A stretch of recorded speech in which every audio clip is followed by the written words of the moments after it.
25 ஆண்டுகளுக்கு என்ன தேவைப்படுகிறதோ அதை இப்போது பிளான் பண்ணி செய்தால்தான் மக்களுக்கு போய் பயனடையும்.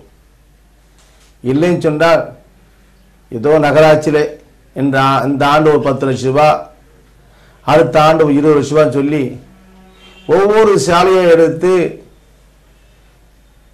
மழைநீர் காவா கட்டுவதற்கு ஒரு 10 லட்சம், பாதாள சாக்கடை திட்டம் போடுவது 20 லட்சம்,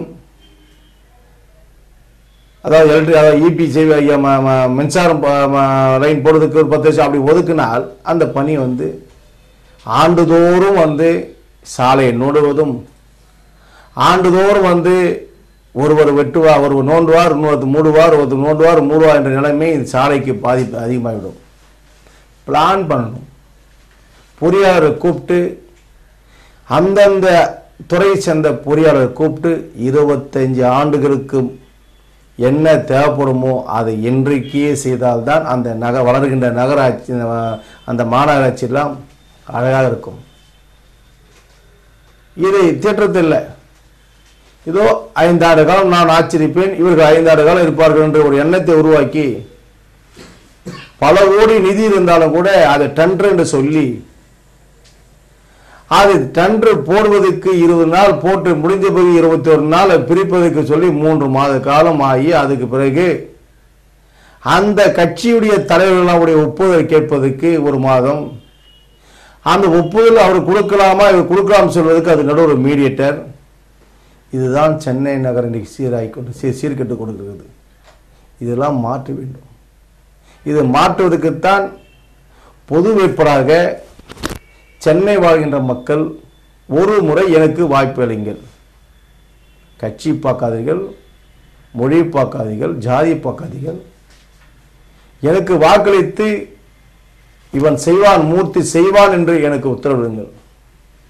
நான் செய்வதற்கு கடமைப்பட்டிருக்கின்றேன். இது ஒரு மாஸ்டர் பிளான். அதே நேரத்தில் சாலைகளில் போக்குவரத்து இடைஞ்சலை சொல்கிறார்கள்.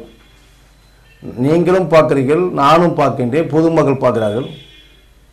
கிண்டியிலிருந்து சென்னை விரிவாக்க அடைஞ்சிலிருந்து பாரிஸ்காரனுக்கு செல்லன்னு சொன்னால் கிட்டத்தட்ட 1.5 மணி நேரம் ஆகுது.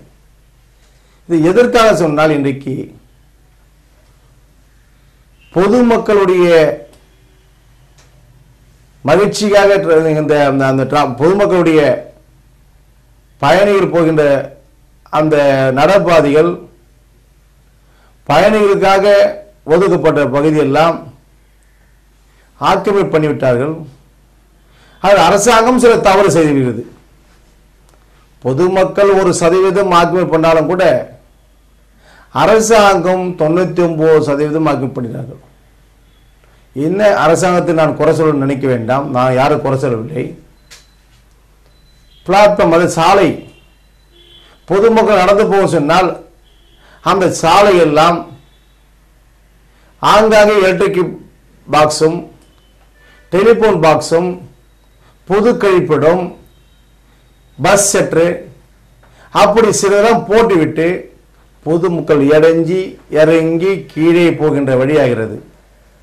பயணிங்க நடந்து போனால், அயல்நாட்டில் போனால் அனைவரும் பிளாட்ஃபார்ம் தான் இருப்பாங்க. யாரும் சாலையில் நடக்க மாட்டாங்க. ஒருவர் கூட சாலையில் இறங்கவே மாட்டாங்க. டிசிப்ளின் மெயின்டைன் பண்ணுவாங்க.